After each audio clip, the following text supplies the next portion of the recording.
अस्सलाम वालेकुम दोस्तों, कैसे हैं आप सब। मैं ज़बीना फ़याज़ एक बार फिर आपके साथ।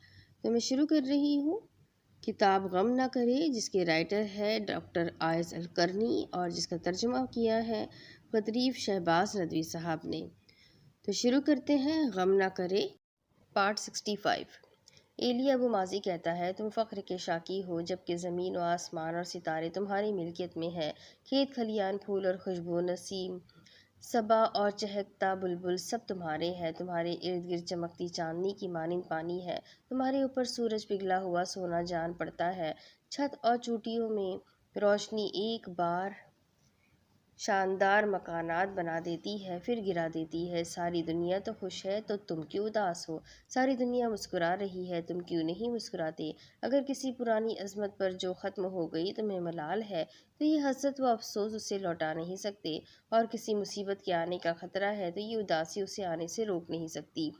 क्या तुम्हारा शबाब ख़त्म हो गया है तो ये थोड़े ही कहोगे कि ज़माना बूढ़ा हो गया। ज़माना बूढ़ा नहीं होता। देखो कि खाक से क्या हसीन सूरज झांकती है, जैसे कि बोल उठेगी।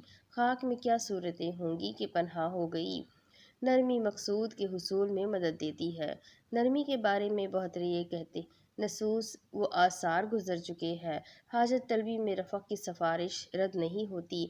आपको मालूम होना चाहिए कि दो दीवारों के बीच अगर तंग रास्ता हो जिसमें बस एक ही कार गुजर सकती हो, तो ये कार तभी गुजरेगी जब ड्राइवर एहतियात और देखभाल के साथ चलाएगा। अगर वो तेज़ रफ्तारी से उसे अबूर करेगा तो दाएं बाएं टकराएगा और गाड़ी ख़राब होगी। रास्ता भी वही है, गाड़ी भी वही। दाखिल होने का रास्ता मुख्तलिफ हो गया। आसानी का नतीजा और सख्ती का कुछ और। अपने सहन में हम छोटा सा पौधा लगाते हैं। जब उस पर थोड़ा थोड़ा पानी डालेंगे तो उसे फ़ायदा होगा। अगर एक बारगी डाल देंगे तो पौधा जड़ से ही उखड़ जाएगा। पानी दोनों एक ही है, लेकिन तरीक़ा अमल अलग अलग हो गया। जो शख्स कपड़े नरमी से उतारे तो कपड़े ठीक रहेंगे, और जो सख्ती और तेज़ी से खींचेगा तो उसे शिकायत होगी कि कपड़ा फट गया और बटन टूट गए। लतीफ़ा की बात है लतीफ़े की बात है कि जब बिरादरान यूसुफ झूठ मूठ एक कमीज़ लेकर आए और दावा किया कि यूसुफ को भेड़िया खा गया। उनका झूठ यूँ पकड़ा गया कि उन्होंने कपड़ा नरमी से उतारा था, इसलिए वो फटा हुआ नहीं था। अगर भेड़िए ने खाया होता तो वह आहिस्तगी से थोड़ी उतारता, वो तो कपड़े को बुरी तरह फाड़ डालता। हमारी ज़िंदगी में नरमी की बहुत ज़रूरत है। अपने आप से नरमी की क्यों नहीं अपने आप से नरमी की, क्योंकि तुम्हारे नफ्स का भी तुम पर हक है। दोस्तों में नरमी की कि अल्लाह हर चीज़ में नरमी पसंद करता है। औरत के साथ नरमी करो, फरमाया।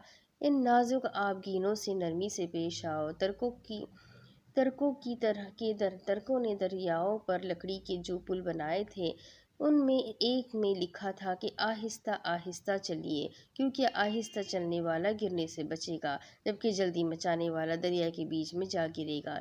एक शामी अदीब अल सलमिया शहर में रहता था, जिसके पास मोटरसाइकिल थी। उसने अपनी डायरी में लिखा है कि एक पुल पर मैं तेज़ी से मोटरसाइकिल से गुजरा। जब बीच दरिया में पहुंचा, तेज़ी से जा रहा था, दाएं बाएं जो देखा तो तवाज़न बिगड़ गया। मुझे सामने दिखाई ना दिया और मोटरसाइकिल समेत दरिया में गिर पड़ा। फिर लंबा किस्सा बयान किया है।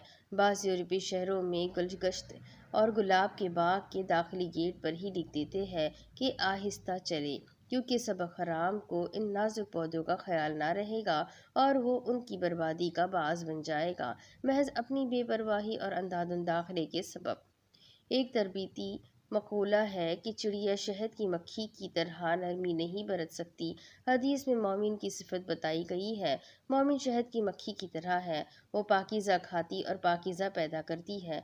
किसी डाली पर बैठती है तो उसे तोड़ती नहीं। शहद की मक्खी के वजूद का एहसास भी फूल को नहीं होता। वो आहिस्तगी से उसका रस चूसती है, नरमी से अपना मतलब पूरा करती है। और चिड़िया कमज़ोर जिस्म के बावजूद बालियों पर अपने उतरने का हंगामा मचा देती है। उतरती है तो एकदम और उड़ती है तो फिर फुर से। एक हिंदी मुसव्विर की बात मुझे अभी तक याद है, जिसने एक शाहकार पेंटिंग बनाई थी। उसका खुलासा ये है, दानों से भरी गेहूं की एक बाली है जिस पर एक चिड़िया बैठी है। बादशाह ने उस पेंटिंग को अपने दीवान की दीवार पर लगाया था। लोग बादशाह को تہنیت دینے آئے اور مصور کی تعریف کی۔ اسی بھیڑ بھاڑ میں ایک اداس سا غریب آدمی آیا، اس نے تصویر پر اعتراض کیا اور اسے غلط بتایا۔ لوگوں نے اس پر برا منایا اور شور مچایا کہ اس نے سب کے خلاف بات کی ہے۔ بادشاہ نے اسے نرمی سے بلایا اور کہا کہ تم کیا کہتے ہو؟ اس نے کہا کہ یہ تصویر غلط ہے، اس کی پیشکش بھی ٹھیک نہیں۔ کہا کیوں؟ بولا کیونکہ مصور نے یہ دکھایا ہے کہ چڑیا بالی پر اتری لیکن بالی بالکل سیدھی کھڑی ہے، اسے تو فوراً مڑنا چاہیے تھا۔ بالی ثقیل ہوتی ہے، لچیلی نہیں۔ بادشاہ نے اور لوگوں نے بھی کہا تم ٹھیک کہتے ہو۔ تب تصویر اتروا دی گئی اور انعام بھی پینٹر سے واپس لے لیا گیا۔ علاج کے لیے بھی طبیب نرمی کی نصیحت کرتے ہیں، اسی طرح کام برابر کرنے اور لینے دینے میں بھی، کیونکہ جلد بازی میں کوئی اپنے ہی ہاتھ سے ناخن اکھاڑ لیتا ہے، کوئی دانت توڑ بیٹھتا ہے، کسی کا لقمہ اٹک جاتا ہے، کیونکہ بڑا لقمہ توڑا چبایا اچھی طرح نہیں۔ پانی آہستہ بھی چلتا ہے، اچھل کر بھی۔ ہوا تیز و تند چلتی ہے اور تباہی پھیلاتی ہے۔ سلف میں ایک کا قول میں نے پڑھا کہ انہوں نے کہا یہ بھی آدمی کے تفقہ میں سے ہے کہ آدمی اپنے گھر میں نرمی سے داخل ہو، نرمی سے نکلے، آہستہ آہستہ سے کپڑا پہنے، آہستہ سے جوتا اتارے اور سواری پر بیٹھے۔ چیزوں کو لینے میں عجلت، طیش اور غضب اس کے لیے کافی ہے کہ فائدہ کھو جائے، ضرر پہنچے، کیونکہ خیر رفق پر مبنی ہے۔ فرمایا رفق جس چیز میں بھی ہوگا اسے زینت دے گا اور جس چیز سے بھی نکال لیا جائے گا اس میں عیب ڈال دے گا۔ لوگوں سے معاملہ کرنے میں نرم روی سے دل مسخر ہوتے ہیں، روحیں جھکتی ہے اور نفوس قائل ہو جاتے ہیں۔ انسانوں میں جو صاحب رفق ہو وہ ہر بھلائی کی کنجی ہے۔ سرکش لوگ اور جلنے والے دل تک بھی اس کی طرف لپک پڑتے ہیں۔ اللہ کی رحمت سے ہی تم نرمی والے ہو، اگر تم سخت دل ہوتے تو یہ لوگ تمہارے ارد گرد سے چھٹ جاتے۔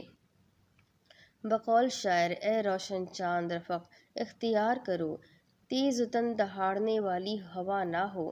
تو نے چمک کر میرا چہرہ چمکا دیا، ہماری ظلمتوں میں تیرا چہرہ تابناک ہے۔ ہوا جب تیز چلتی ہے تو مکانات کو ڈھاتی چلی جاتی ہے۔ وقفہ۔ طٰہٰ حسین نے الایام میں اپنے بارے میں غائب کے ضعیفے میں لکھا، وہ لڑکا دوسرے انسانوں کی طرح ہی سمجھتا تھا۔ جیسے لوگ پیدا ہوتے ہیں وہ بھی پیدا ہوا، جیسے وہ جیتے ہیں ایسے ہی وہ جی رہا تھا۔ اس نے اپنا وقت اور نشاط بھی انہی کی طرح تقسیم کر رکھا تھا، لیکن وہ نہ کسی سے مانوس تھا، نہ کسی چیز سے مطمئن، اور لوگوں و اشیاء کے مابین ایک پردہ سا تھا جس کا ظاہری رضامندی اور امن تھا، لیکن اندر سے جی کھولتا اضطراب، خوف اور قلق کا احساس ہوتا۔ وہ تا حد نگاہ ایک وحشتناک صحرا میں تھا جس میں نشانات بھی گم تھے، نہ راستہ دکھائی دے رہا تھا، نہ وہ منزل جہاں پہنچے۔ شیخ الاسلام ابن تیمیہ کہتے ہیں، دل پر سرور کے ایسے لمحات بھی گزرتے ہیں کہ اگر اہل جنت کو بھی مل جاتے تو بڑی اچھی زندگی میں رہتے۔ ابراہیم بن ادہم کہتے ہیں، ہماری زندگی ایسی ہے کہ اگر اس کی خوشی کا احساس بادشاہوں کو ہو جائے تو تلووں سے ہم پر چڑھ دوڑیں۔ فلک کا کوئی فائدہ نہ ہوگا۔ اس گفتگو سے مقصد اس نتیجے تک پہنچنا ہے کہ آدمی قلق و اضطراب کا شکار نہ ہو، قضا ربی کو مان لے اور ماضی پر ندامت محسوس نہ کرے۔ میں اپنے امتحان میں ساتھیوں کے مقابلے میں اول آنا چاہتا تھا، مذاکرے میں اپنے آپ کو تھکاتا، جب امتحان دے دیا تو نتیجے کو لے کر خوف و اضطراب میں پڑا رہا۔ گھر میں امتحان کے پرچے الٹ پلٹ کر اور جوڑ گھٹاؤ سے اپنے جوابوں کو جانچتا اور ان کی تصحیح کرتا، حتیٰ کہ اضطراب کے مارے دانتوں سے انگلی کاٹ ڈالتا، پھر نتیجہ آتا، کبھی خوش کن اور کبھی ناخوشگوار۔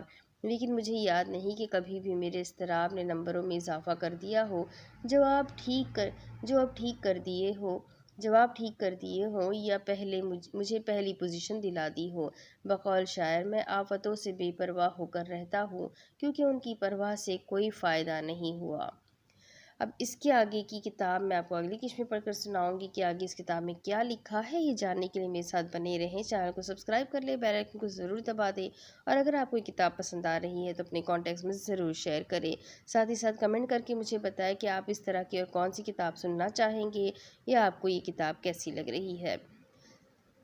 تو ملتے ہیں اگلے ویڈیو میں، تب تک کے لیے اپنا خوب سارا خیال رکھیے، مجھے بھی دعاؤں میں یاد رکھیے۔ اللہ حافظ۔